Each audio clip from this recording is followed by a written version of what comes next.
The Silent Gardens of Eternity, the last human in the cosmic archives. Maya Chin wiped soil from her hands as she knelt among the crystal flowers of the eternal archives. She was the only human among thousands of alien species who worked in this vast library that floated between galaxies. The archives held every piece of knowledge from 1,000,000 civilizations spanning 10 billion years. Nobody really noticed her. Humans were newcomers to the galactic community, barely 500 years into space travel. The elder races have been exploring the universe since before Earth's sun was born.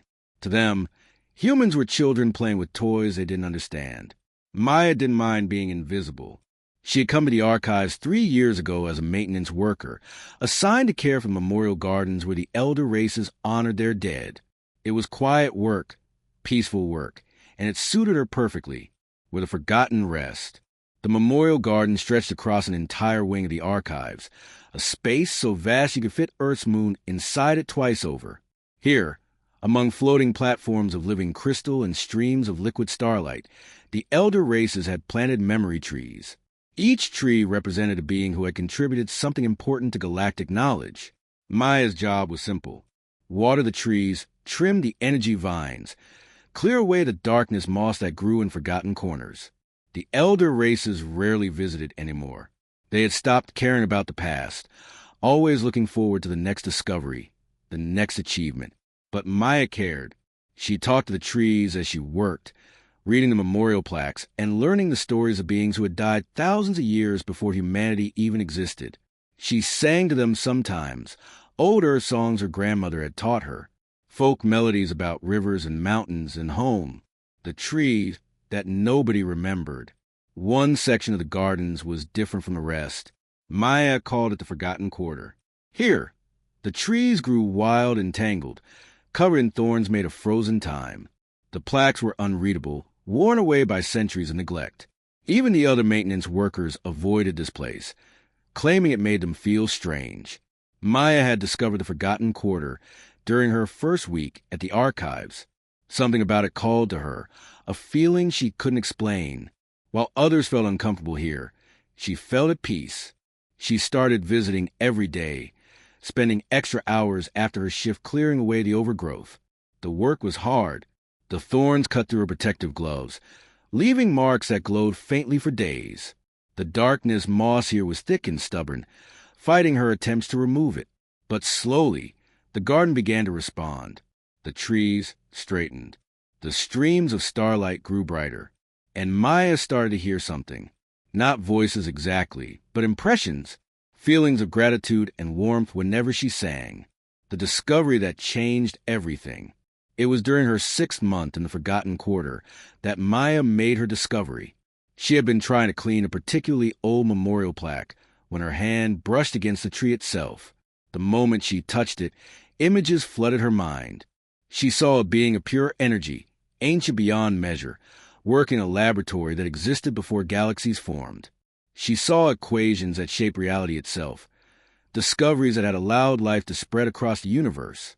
She saw the being's name, written in a language so old that even the translation systems couldn't read it. But most importantly, she saw how this being had died, murdered by those who feared their power, their body destroyed, their consciousness scattered and imprisoned within these memory trees. Not as a memorial, but as a prison. Maya pulled her hand back. Gasping, she looked around Forgotten Quarter with new eyes. These weren't just neglected memorials. They were cages. Every tree here held not a memory of the dead, but the actual consciousness of beings who have been too powerful, too different, too dangerous to be allowed to exist freely. The truth behind the silence. That night, Maya couldn't sleep. She lay in her small quarters, staring at the ceiling and thinking about what she had discovered. The elder races, the ones who spoke so proudly of justice and knowledge and progress, had created a prison disguised as a memorial. They had locked away beings whose only crime was being different. She thought about reporting what she had found. But who would believe a human maintenance worker? The elder races barely acknowledged her existence. They would dismiss her claims as the imagination of a primitive species that didn't understand advanced concepts. No, if she wanted to help these imprisoned beings, she would have to do it herself. The next morning, Maya returned to Forgotten Quarter with determination burning in her chest. She didn't know how to free consciousness trapped in trees, but she knew one thing. These beings had been alone and forgotten for centuries. The least she could do was let them know someone cared. So she sang, not just casual humming while she worked, but real singing. She sang every song she knew, and when she ran out of songs, she made up new ones. She sang about Earth, about humanity's struggles and triumphs, about the beauty of the species that had clawed its way from caves to stars. And the trees listened, the response from beyond time. After 3 weeks of singing, something changed. Maya arrived one morning to find the Forgotten Quarter transformed. The thorns of frozen time had withdrawn. The darkness moss had retreated. The streams of starlight flowed clear and bright. And in the center of the garden, where the oldest and most tangled trees grew, a space had opened, a circle of bare ground, perfectly smooth, with symbols glowing faintly on its surface. Maya approached carefully. The symbols were like nothing she had seen before, older than the archives themselves. But somehow she could read them, not with her eyes, but with something deeper. They were an invitation. She stepped into the circle, and the world dissolved. Meeting the imprisoned. Maya found herself standing in a space that wasn't space, surrounded by beings that weren't quite beings. They had forms, but the forms shifted constantly. Energy, thought, and emotion made visible. "You came," one of them said, and their voice was like music and mathematics combined. "For cycles beyond counting, we have been trapped here, conscious but unable to act, aware but unable to speak. And you, small one of a young race, you chose to see us." Maya's voice shook when she spoke. "They told me these were memorials." They lied. Not entirely. Another being said, "This one's formed flickering between states of matter. We did contribute to galactic knowledge. That much is true. But we also questioned the elder race's authority. We suggested that power should not determine worth, that even young species might have wisdom to offer. For that, they called us dangerous." A third being, one that seemed made of ancient starlight, moved closer. "They cannot kill us. Beings like us, we exist beyond simple death. So they imprisoned us, scattered our consciousness into these trees, and told the universe we were being honored. The perfect crime. Who would question a memorial? The weight of discovery." Maya felt anger building inside her. "How many of you are here?" "Thousands," the first being said. "Every tree in this quarter holds someone who dare to challenge the established order. We span hundreds of species, billions of years. Our only common trait is that we believe in something the elder races found threatening: equality. Can I free you?" Maya asked. The beings were silent for a long moment. Finally, the one made of starlight spoke. "Our prison was designed to be opened only by one who possesses no power, seeks no reward, and acts from pure compassion. The elder races believed such a being could not exist, that all conscious life acts from self-interest."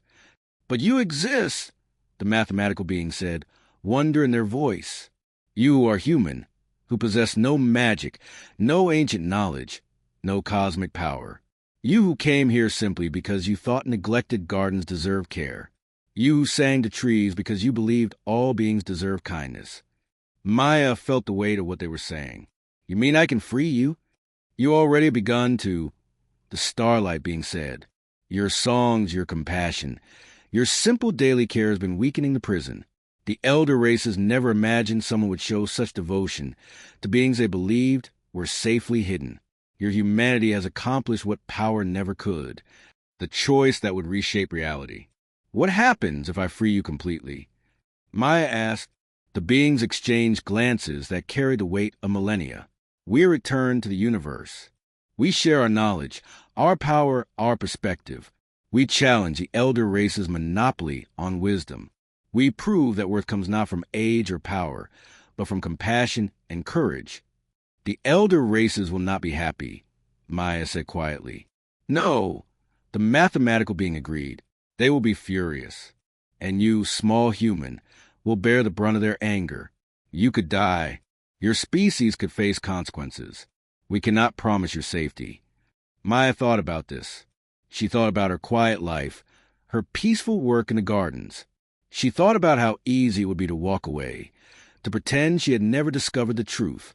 Then she thought about these beings, trapped for centuries simply for believing in equality. She thought about every time humans have been dismissed as primitive, as insignificant, as barely worth noticing. She thought about her grandmother, who had taught her those old songs, and what she would say. Child, her grandmother would tell her, doing the right thing ain't about what's safe. It's about what's right. Maya smiled. Tell me what I need to do. Part 2, when the caged star sang. The ritual of liberation. The beings of imprisoned light gathered around Maya in that space beyond space. The oldest one, the being of pure mathematics, spoke with a voice that resonated through dimensions. To free us, you must do what the elder races believed impossible. You must sing a song of liberation, not with notes and melody, but with pure intention. You must pour every drop of compassion in your heart into one perfect moment of caring. Maya felt doubt creeping in. I'm just one person, one human.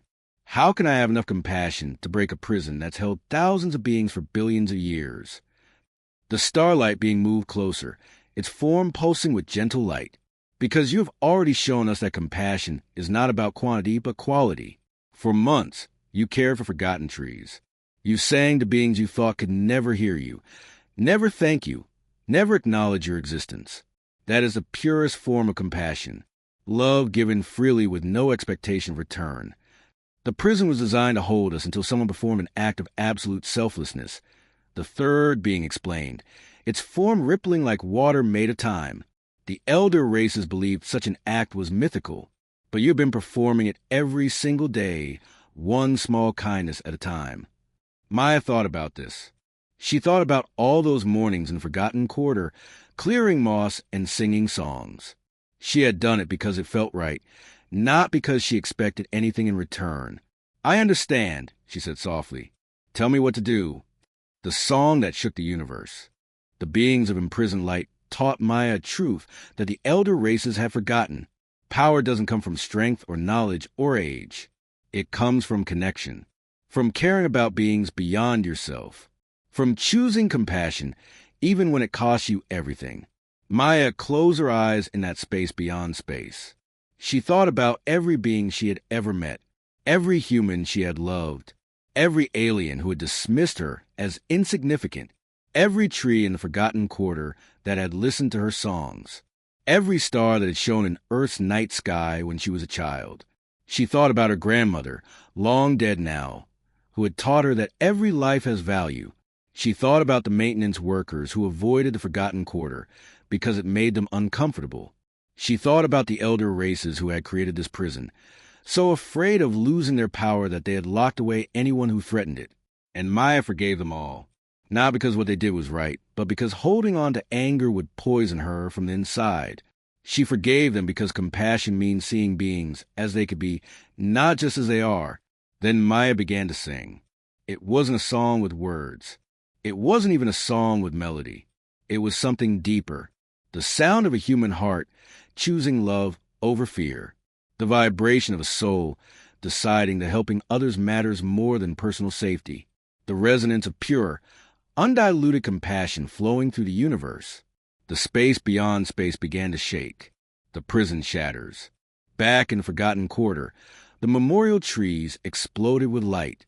Every tree simultaneously burst into flames that didn't burn, cascading energy that reformed into the true shapes of the beings imprisoned within. Thousands of them, ancient beyond measure, powerful beyond comprehension, representatives of species that had existed when the universe was young. They rose into the air above the eternal archives, their combined presence visible across half the galaxy. Every civilization with telescopes pointed skyward watched in wonder as a new constellation was born, the constellation of the freed.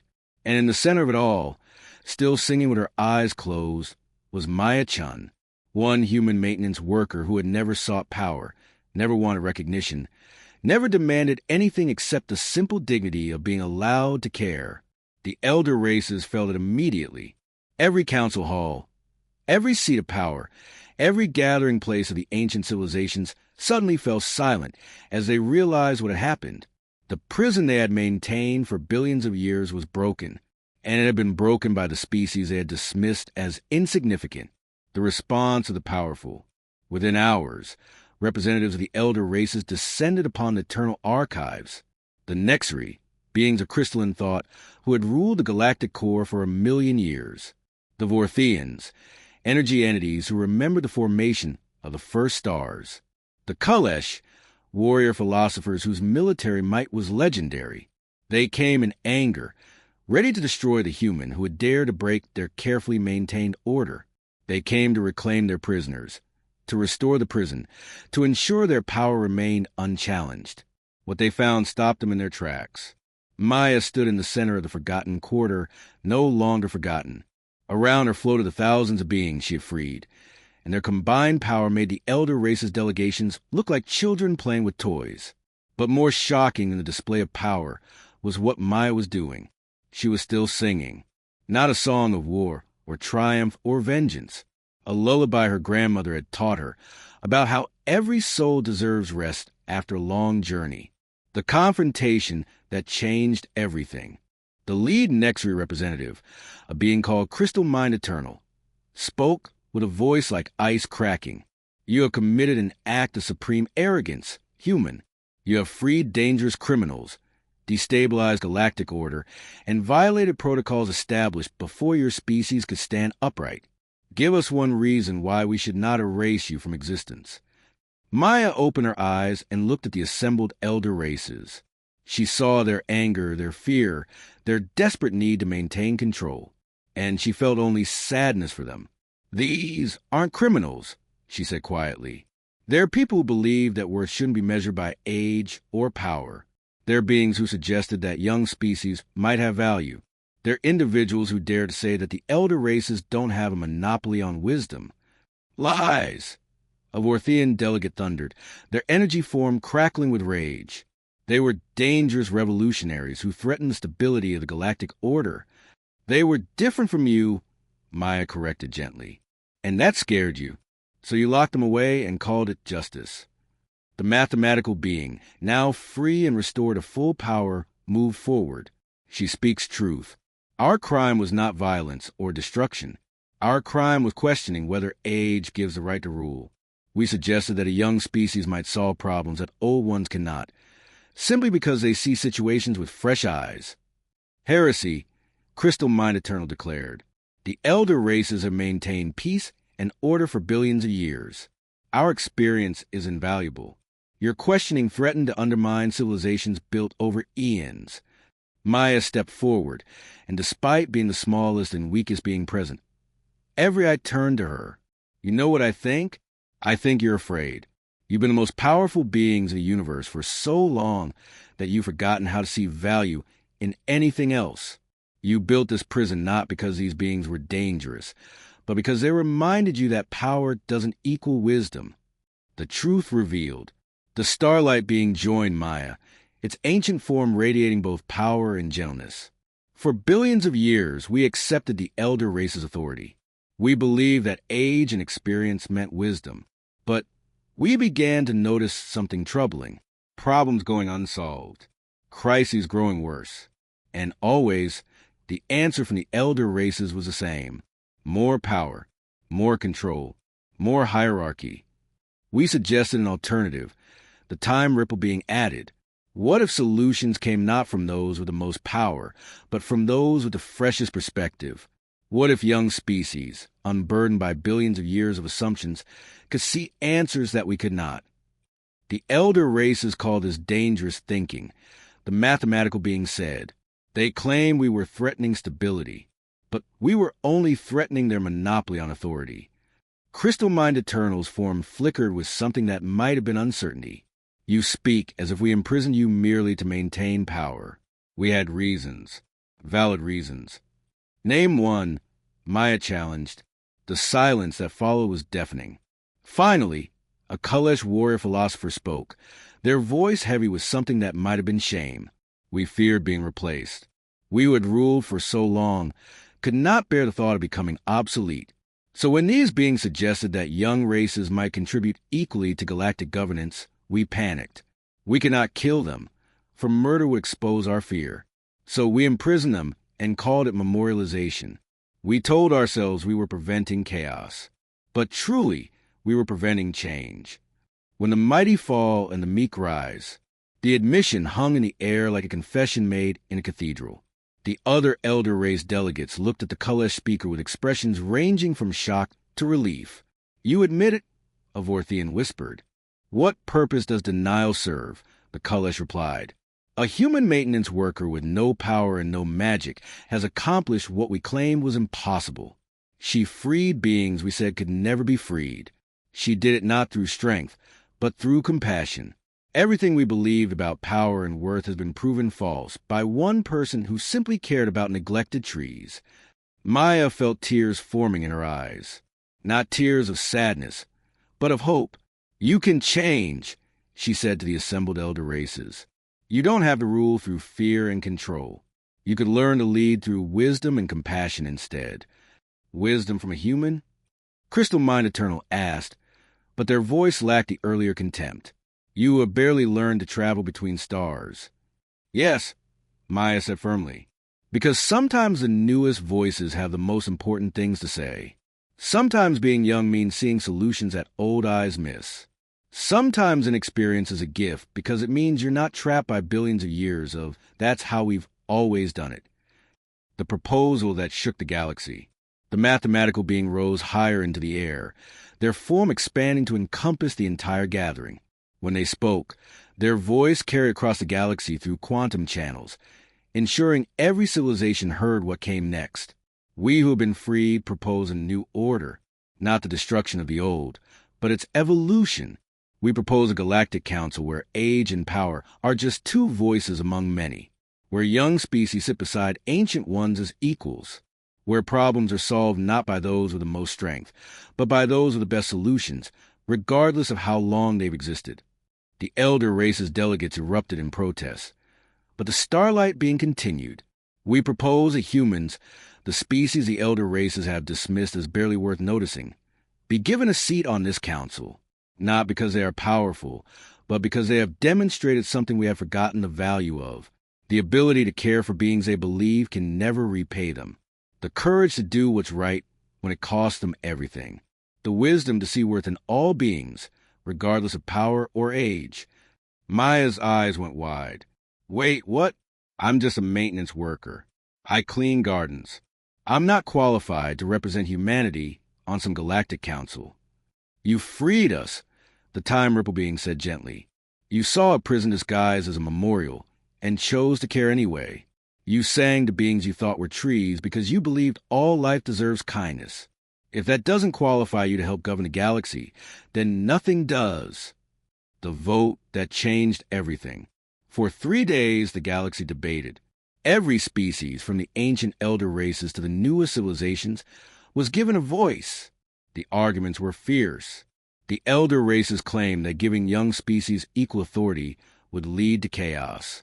Others argued that the current system had led to stagnation and hidden prisons. On the 3rd day, the vote was held. By a margin of 51%, the new Galactic Council was approved. The elder races would maintain their seats, their experience valued and respected, but they would share power with young species, including humanity.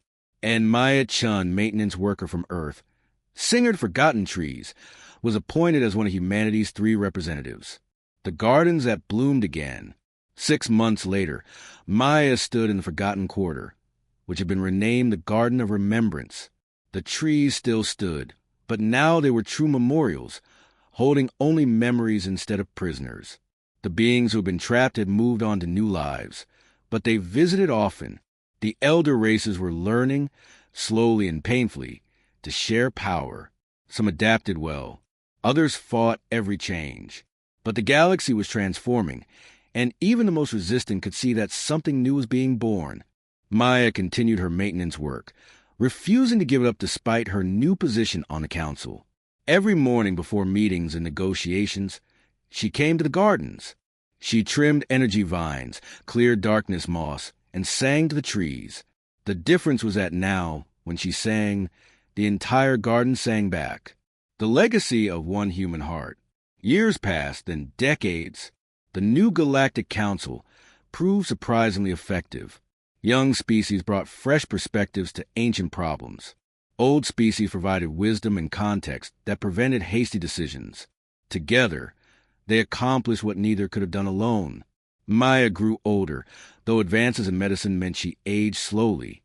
She watched as humanity took its place among the galactic community, no longer dismissed but truly heard. She watched as the elder races learned to value compassion alongside power. And every single day, without fail, she visited the gardens. On her 100th birthday, as Maya walked among the crystal flowers, the beings she had freed appeared. They had taken physical forms for the occasion, wanted to honor her in person. "You changed the galaxy," the mathematical being said, one human maintenance worker who simply cared about neglected gardens. Maya smiled, her face lined with age but her eyes still bright. "I just sang songs of trees. You all did the real work." "No," the starlight being said gently. "We had power. We had knowledge. We had lived for billions of years. But we couldn't free ourselves. It took someone with no power, no magic, no cosmic authority to do what we could not. It took a human who believed that all beings deserve kindness. The elder races were wrong, the time ripple being added. They thought power determined worth. They thought age meant wisdom. But you proved that the strongest force in the universe isn't power at all. It's compassion. One human heart, choosing to care about beings that couldn't care back. That changed everything. The song that never ends." Maya-chan lived to be 152 years old. When she died, surrounded by beings from 1,000 species, her last words were simple: "Keep singing to the trees." All of them, even the ones that can't sing back. The galaxy mourned her passing. The Galactic Council declared a day of remembrance. Species that had existed for billions of years wept for a human who had lived barely a century and a half. But the greatest memorial came from the Garden of Remembrance itself. The trees there, every single one, began to sing, not with voices, but with light and energy and pure emotion. They sang Maya's songs, the earth melodies she had taught them. They sang her grandmother's lullabies and her made-up tunes, and her simple human hope that all beings deserve kindness. And they would sing forever, a reminder to every generation that came after. The elder races had built a prison and called a memorial. A human maintenance worker had looked at their greatest crime and seen only beings who needed care. She had sung to trees that couldn't sing back, cared for gardens that couldn't thank her, and freed prisoners that couldn't repay her. She had done it all simply because it was right. And in doing so, Maya-chan, human maintenance worker, singer to trees, had proven something that the ancient and powerful elder races had forgotten. Worth isn't measured by strength or knowledge or age. It's measured by the compassion we show to those who can never repay us, by the kindness we give to beings we think can't hear us, by the songs we sing to caged stars. And those songs, once begun, echo forever through the universe. Epilogue, the human legacy. 3,000 years after Maya-chan's death, the Galactic Council still meets in chambers surrounded by the Garden of Remembrance. Young species take their seats alongside ancient ones, and every session begins the same way, with a song, not a grand anthem or a martial hymn, but a simple earth folk melody about morning dew and mountain paths. The song Maya sang to 3 beings trapped in tree form so many millennia ago. Humans are no longer dismissed as insignificant. They serve throughout the galaxy in roles both humble and grand. But they're particularly sought after for one specific task: caring for forgotten. Every memorial garden, every neglected corner, every place where beings once suffered in silence now as a human tender. They clear darkness moss and trim energy vines and sing old songs to new trees. They do it not for glory or payment, but because one maintenance worker taught them that all beings deserve compassion. The elder races, those ancient civilizations that once ruled through fear, have learned their lesson well. They still possess their vast power and ancient knowledge, but they've learned to use it with humility, always asking themselves one question before making decisions: what would Maya-chan do? And somewhere among the stars, in a garden that exists beyond space and time, a young woman with soil on her hands continues her work. She tends cosmic flowers and sings to celestial trees, and the universe itself hums along. Because in the end, that's all it took to reshape reality. One human heart, one simple choice, one maintenance worker who believed that forgotten gardens deserve care, and the songs she sang to beings she thought were trees.